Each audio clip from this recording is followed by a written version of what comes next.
बिस्मिल्लाह अर्रहमान अर्रहीम। मैं हूं हाफिज़ मोहम्मद हमज़ा और आप देख रहे हैं HM न्यूज़। आज मैं एक इंतहाई अहम मसला के ऊपर कुछ बातचीत करना चाहता हूं।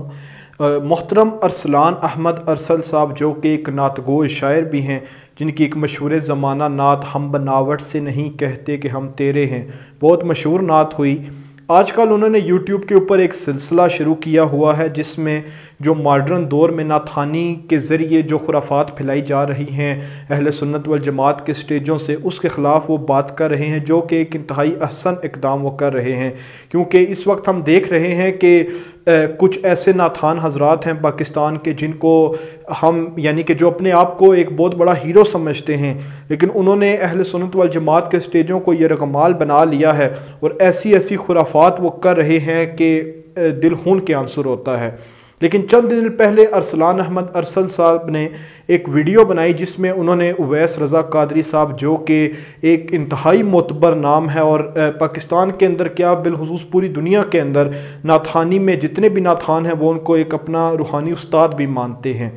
उनके ख़िलाफ़ उन्होंने एक वीडियो बनाई जिसको देख के एक तो इंतहाई अफसोस हुआ कि इतनी पढ़ी लिखी शख्सियत यानी कि अरसलान अहमद अरसल साहब वो ऐसी बातें कैसे कर सकते हैं। और बिला तहकीक उन्होंने बातें की। अगर तहकीक के बाद वो बातें करते, सच्ची बातें करते, तो फिर तो दुख नहीं होता, लेकिन उन्होंने कुछ ऐसी बातें की हैं जो कि जिनका रियलिटी के साथ कोई ताल्लुक़ नहीं है। वो बातें मैं उनको एक तो जवाब देना चाहता हूँ, फिर आगे हम फर्दर बात करेंगे। अरसलान अहमद अरसल साहब ने उवैस रज़ा कादरी साहब के ऊपर जो इल्ज़ाम लगाया सबसे बड़ा वो ये था जी कि जो मॉडर्न दौर के अंदर जो जितनी भी खुराफात हो रही हैं नाथानी के नाम के ऊपर, इस सब के ज़िम्मेदार उवैस रज़ा कादरी हैं। सबसे पहला जो उन्होंने इल्ज़ाम लगाया इस ज़िमन में, उन्होंने ये कहा कि जी दफ़ को जो इंट्रोड्यूस कराया वो कराया ही उवैस रज़ा कादरी ने है। हालांकि मैं ये अरसलान अहमद अरसल साहब को चैलेंज करता हूँ जी कि अरसलान अहमद अरसल साहब, उवैस रज़ा कादरी साहब ने आज तक दफ़ के ऊपर नात नहीं पढ़ी, बल्कि उनकी तो दफ़ के ख़िलाफ़ वीडियोस मौजूद हैं। उन्होंने ये कहा कि आला हज़रत इमाम अहमद रज़ा के ऊपर जो एक फतवा दिया हुआ है, जो जितनी के एक लिमिट है दफ़ को बजाने की वो बजाई जा सकती है दफ़, और वो भी तब के कोई मासूम बच्चियाँ बजा रही हों और ऐसी दफ़ हो कि उससे ये महसूस ना हो रहा हो कि ये डोल बज रहा है। वो तो आला हज़रत इमाम मोहम्मद रज़ा खान को बहुत सख्त फॉलो करते हैं उवैस रज़ा कादरी साहब। तो आपने जो जब ये बात की तो आपने ये बाकायदा नाम लिया उस नात शरीफ का जिसकी वजह से उवैस रज़ा कादरी साहब को शोहरत हासिल हुई थी, अन नबी सल्लल्लाहु अलैहि। आपने उसका क्लिप भी अपनी स्क्रीन के ऊपर चलाया जी कि ये देखें। अच्छा, पहले आप बात कर रहे हैं जी कि दफ़ को इंट्रोड्यूस कराया, देखें इसके अंदर म्यूज़िक है सब कुछ, लेकिन उसके अंदर तो कोई म्यूज़िक नहीं है। जिस तरह का म्यूज़िक हाफिज़ ताहिर कादरी के नातों में होता था, फिर अब उन्होंने भी उससे तौबा कर ली है, उस तरह का म्यूज़िक कभी उवैस रज़ा कादरी साहब ने यूज़ नहीं किया। तो ये तो आपका सबसे पहला जो ब्लेम है उवैस कादरी साहब के ऊपर, यहाँ पे आपका ये झूठा साबित हुआ। आप साबित कर दें कि अगर उन्होंने दफ़ के ऊपर कोई नात पढ़ी हो। फिर आपने ये कहा जी कि ज़िक्र के साथ जो नाते हैं वो इंट्रोड्यूस कराई उवैस रज़ा कादरी साहब ने, ये बात आपने सच की, लेकिन देखें उवैस रज़ा कादरी साहब ने ज़िक्र के ऊपर नाते शुरू की तकरीबन 22, 23, 24 साल पहले, या ऐसे भी पीछे चले जाएं 30 साल पहले की बात होगी। अच्छा, अब उवैस रज़ा कादरी साहब ने जब ये इंट्रोड्यूस कराई, वो नात हानि के उस मैदान में आए, ज़िक्र के साथ उन्होंने नात पढ़ी, लेकिन एक बामल इंसान वही होता है जब आप अगर बिलफर्ज मैं एक गलती कर रहा हूँ और उलमाए कराम मुझे ये बताते हैं जी कि आप ये गलत कर रहे हैं, ये अच्छा नहीं है, और फिर मैं अपने उस गलत इक़दाम को ठीक कर लूँ, तो फिर ये इंसानों वाली बात होती है, मुसलमानों वाली बात होती है। लेकिन अगर मैं डट जाऊँ और फिर मैं कहूँ जी कि नहीं मैं तो सही कर रहा हूँ, आप गलत कह रहे हैं, तो फिर यहाँ पर आप उस बंदे के ऊपर इल्ज़ाम लगा सकते हैं। उवैस रज़ा कादरी साहब ने जब नाथानी शुरू की ज़िक्र के साथ, तो चंद अरसे बाद बाकायदा उनका ख़ुद बयान है कि जब उनको उलमा की तरफ से ये कहा गया जी कि ये आप ना करें, ये गलत कर रहे हैं, फिर ख़ुद भी उवैस रज़ा कादरी साहब ने ये कहा जी कि मैंने देखा कि जी अब जो नए नाथान मार्केट में यानी कि आहिस्ता आहिस्ता आ रहे थे, उभर के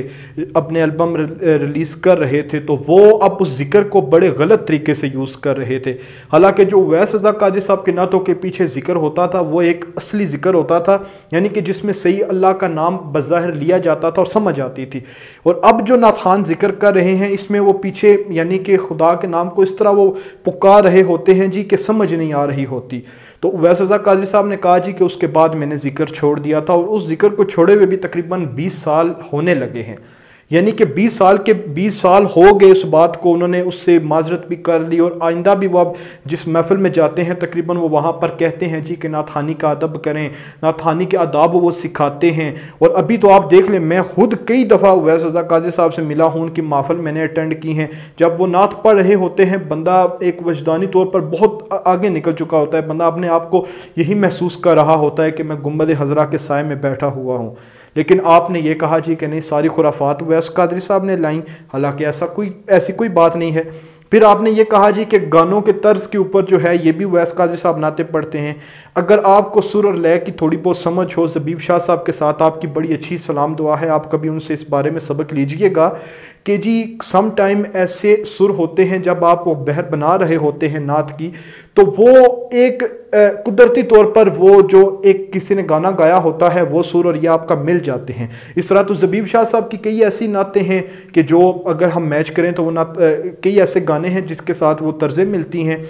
پھر اس میں بھی اب بندہ اگر ڈٹ جائے، جس طرح شہباز قمر فریدی صاحب ہو گئے، احمد علی حاکم صاحب، ان کی تو تقریباً ساری نعتیں ہوتی گانوں کے طرزوں کے اوپر ہیں، تو پھر آپ وہ کہہ سکتے ہیں۔ لیکن اب اویس رضا قادری صاحب نے تقریباً 2-3 نعتیں ایسی پڑھی تھی جو کہ اس وقت ایک مشہور زمانہ ایک گانا چل رہا تھا اس کی طرز کے اوپر تھی۔ پھر جب اویس رضا قادری صاحب کی توجہ اس جانب دلائی گئی تو اگر وہ غلط ہوتے تو وہ ڈٹ جاتے نا، وہ کہتے کہ میرا یہ کلام بڑا سنا جا رہا ہے، لوگ پسند کر رہے ہیں، نہیں میں یہ طرز نہیں چھوڑوں گا، بلکہ انہوں نے اس طرز کو ختم کر کے لوگوں سے ریکویسٹ بھی کی کہ آپ اس طرز کو ڈیلیٹ کر دیں اگر کسی کے پاس موجود ہے۔ پھر انہوں نے نئی طرز کے ساتھ وہ نعت پڑھی۔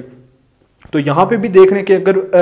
اویس رضا قادری صاحب غلط ہوتے تو وہ ایسا تو قدم نہ اٹھاتے۔ تو آپ برائے مہربانی، آپ ایک پڑھی لکھی شخصیت ہیں، لوگ آپ کو فالو کرتے ہیں، آپ کے یوٹیوب چینل پہ بھی ہم نے دیکھا ویوز آ رہے ہیں، لیکن آپ کم از کم صرف اس وجہ سے اپنی ویورشپ بڑھانے کی کوشش نہ کریں کہ ایک ایسے نعت خوان کے جس کے پاس اتنی خلافتیں موجود ہوں، اور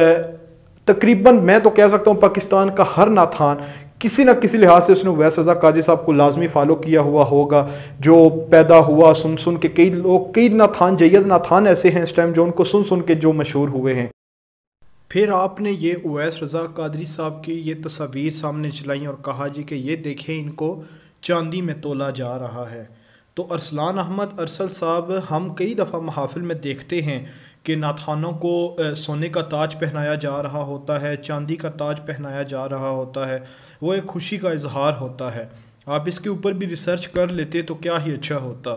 جناب ارسلان احمد ارسل صاحب، یہ 2008 کی تصاویر ہیں، کیو ٹی وی کے اوپر یہ باقاعدہ تقریب بھی سامنے چلائی گئی تھی۔ یہ برکاتی فاؤنڈیشن ہے، اویس رضا قادری صاحب ماہرہ شریف کے مرید بھی، وہاں سے ان کو خلافتیں ملی ہوئی ہیں ماہرہ شریف انڈیا سے، تو وہاں کے جو برکاتی فاؤنڈیشن ہے کراچی کے اندر یہ تقریب ایک ہوئی تھی، اور انہوں نے اویس رضا قادری صاحب کو ان کی خدمات کے اوپر یہ چاندی میں تولا تھا۔ اچھا، اب ان کو ان کے وزن کے مطابق انہوں نے چاندی دی تھی، گفٹ کی تھی۔ کئی دفعہ لوگ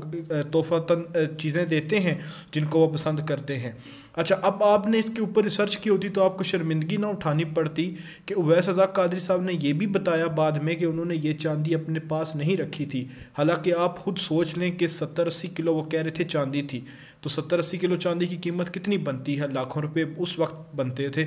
تو اویس رضا قادری صاحب نے یہ کہا کہ میں نے یہ چاندی جو تھی یہ اسی برکاتی فاؤنڈیشن کو ڈونیٹ کر دی تھی کہ آپ یہ جو یعنی کہ غریبوں کی مدد کرتے ہیں، بے سہارا لوگوں کی، تو میں نے ان کو ڈونیٹ کر دی تھی اسی وقت، میں نے اس میں سے 1 تولہ بھی چاندی اپنے گھر نہیں لائی تھی۔